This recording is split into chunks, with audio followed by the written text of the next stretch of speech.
La troisième vision pour l'avenir de l'agriculture est portée par la coordination rurale, deuxième syndicat sur le plan national. Elle avait 3 sièges dans la précédente assemblée.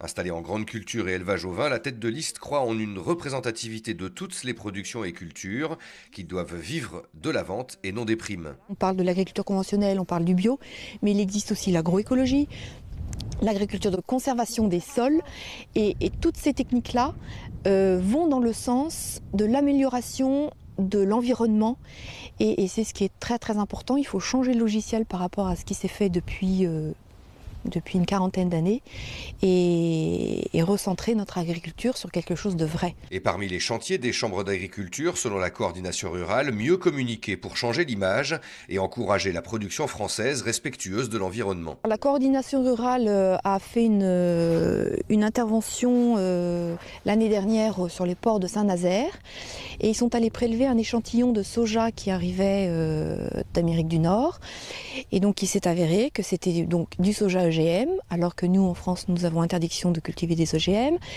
et avec des traces de glyphosate très importantes, alors que nous, le glyphosate n'est jamais utilisé sur la graine. Nos filières sont mises à mal parce que nous avons une agriculture de qualité, il faut le reconnaître et il faut le savoir, mais par contre la concurrence déloyale qui est organisée au niveau international nous pénalise énormément et peine la rentabilité des exploitants.